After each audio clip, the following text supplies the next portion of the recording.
Shaped like a flounder with a wide body is a good accelerator, but it is very inefficient at steady high-speed swimming because its large surface area creates a lot of drag. By exposing a smaller surface area as its body moves back and forth, a salmon expends less energy while cruising steadily. The most efficient cruising fish is the tuna. It reduces drag by minimizing the area exposed as it swims.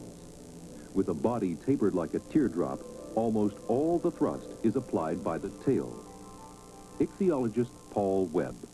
The efficiency of swimming can be improved if you accelerate the water over the shortest distance along the body length and in the shortest time. Basically, what tunas have done have reduced the propulsor, the tail, to just the tail.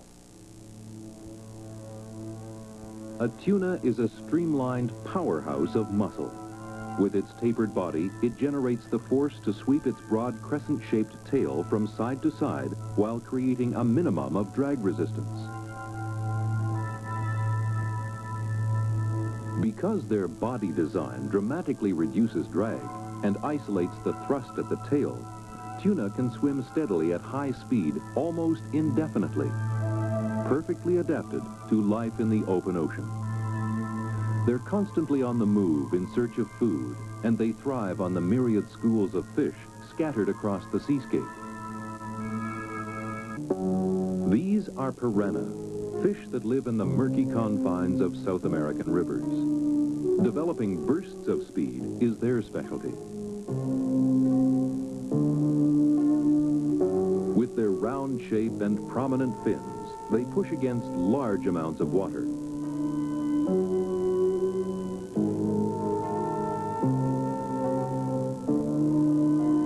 This design gives them quick acceleration.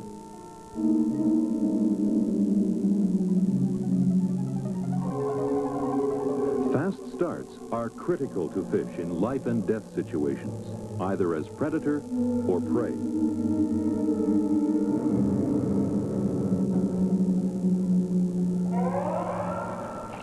How fish can accelerate so quickly is something that has long puzzled scientists. Dave Harper works at the University of British Columbia. He's studying the fast start mechanisms used by fish. To measure acceleration forces, an anesthetized trout is equipped with electronic sensors. An accelerometer gauges the increase in speed. Pressure sensors record the forces.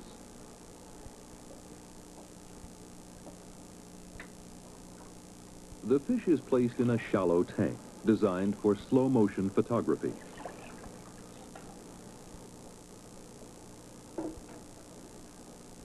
A high-speed movie camera is focused on the image of the fish reflected in a large mirror angled above the tank. The wires connected to the sensors are plugged into a computer that monitors the size and duration of the forces and stores the information on a disk.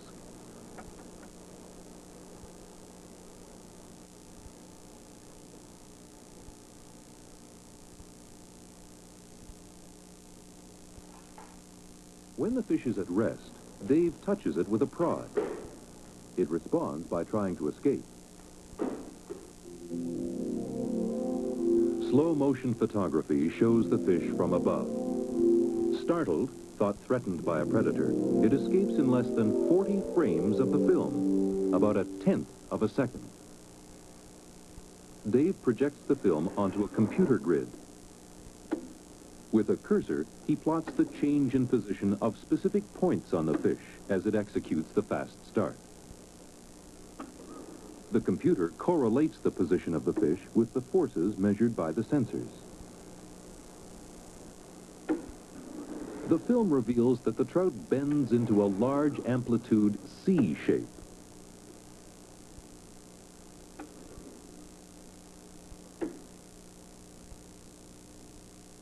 The propulsive force is exerted by a rapid beat of the tail, and the trout is propelled off to the side and away from danger. Fish that are well adapted to perform fast starts are very flexible with a powerful muscle mass to snap the body straight.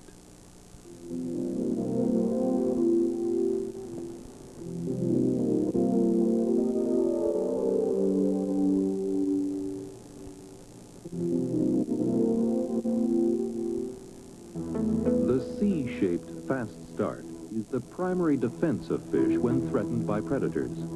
Part of its effectiveness is that the final direction of its movement is unpredictable. A wary prey bends into the C shape. When it applies the force from this position, it will always move off to the side. The fish has little control over the direction. But by refining the principle of the fast start, some fish are able to gain precise control over the direction of their rapid accelerations. Fish such as the pike.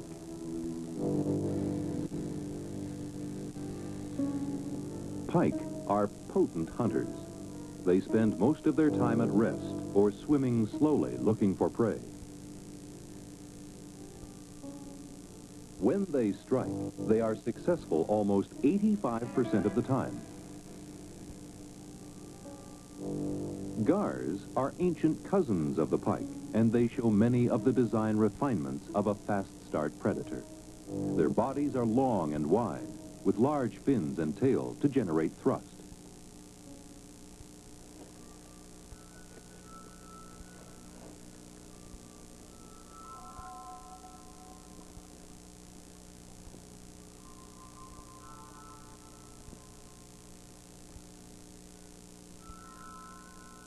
In Michigan, Paul Webb studies these fast-start specialists by filming pike and gar strikes in glass-bottom tanks.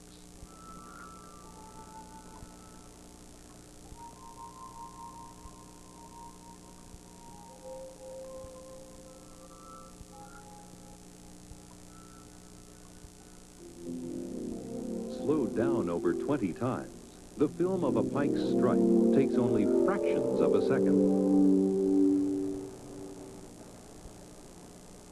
The film divides the strike into segments 1/500th of a second in duration. Tracing the outline of the fish from the film, Paul Webb describes the strike sequence in 3 stages. Pike usually starts with the body straight, stretched straight. The first thing it does is bend into an S shape.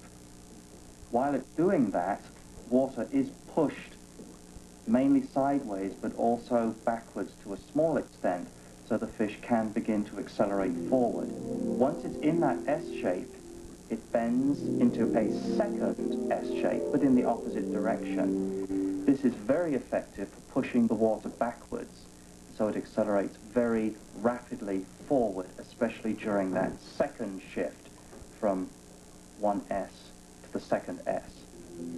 The S shape allows the pike to accelerate towards a target, which of course is its prey, in any direction. A C shape always includes a turn, so that the fish always accelerates off at an angle. It cannot simply accelerate in any direction, but always moves to the left or to the right. Hence, the S shape of the pike gives the pike control over the direction of its lunge. The combination of a pike's large and flexible body to generate thrust and the S start is what makes it such a successful hunter.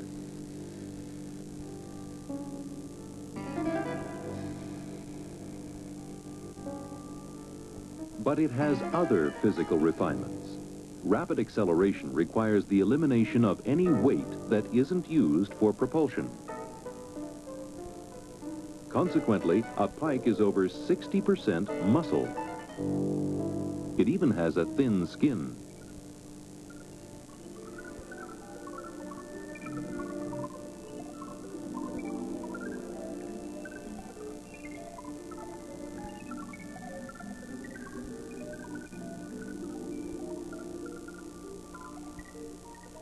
In this complex environment, the fundamental adaptation is maneuverability. The most distinctive feature of a reef fish is its shape. Many are oval or disc-shaped, with large fins distributed around their bodies. This enables them to virtually rotate on an axis and turn in a very confined space. Reef fish create movement by using their various fins in different ways. The clown triggerfish passes an undulatory wave along its dorsal and ventral fins. By simply reversing the wave, it can change direction in an instant. Or like this fish, it can swim steadily at slow speed. But the most common form of locomotion among reef fish is powered by the pectoral fins. The triangular-shaped fins mounted on the side of the fish near the head.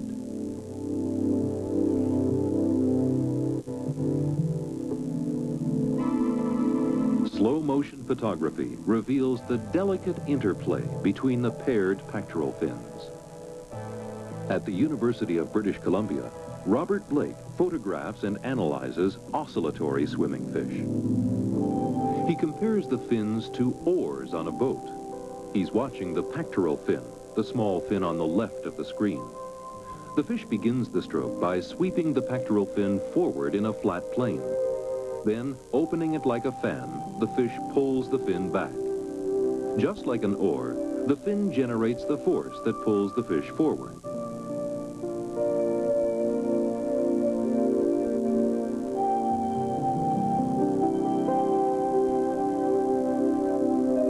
Oscillatory swimming provides these fish with the precision and control of movement they need in their fragmented environment.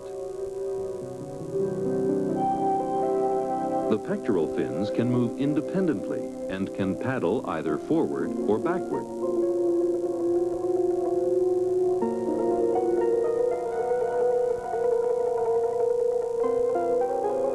By moving them in opposite directions, the fish can turn in a very small space.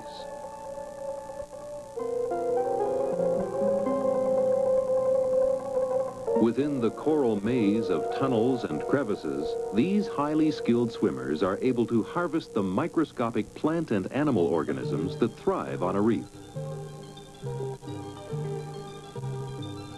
Other reef fish use their pectoral fins as wings to fly through the water.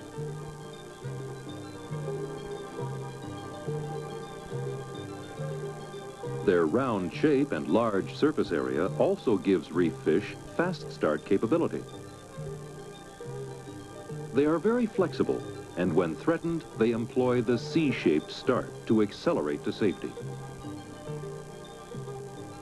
As adept as many reef fish are at fine maneuvering, others are designed to satisfy different needs.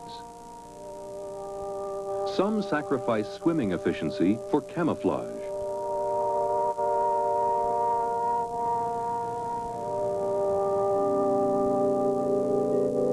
The lionfish is poisonous. The venom is stored in their fins. Their bright and delicate plumage, while far from streamlined, is designed to lure potential prey.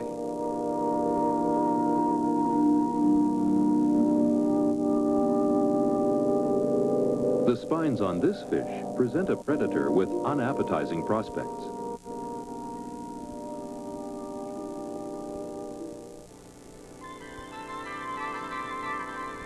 Each of the tens of thousands of species of fish is an evolutionary success story. But fish do not yield their secrets readily, and scientists have just begun to understand the bewildering complexity of fish movements and how their skills adapt them to life in various habitats. Fish possess physical abilities refined through millions of years of evolution. The more scientists learn, the more they discover that each element of design, the shape of the body, the size of the tail, the placement of a fin, serves a purpose. They are discovering that within the bizarre and beautiful array of underwater creatures, there is a logic of design.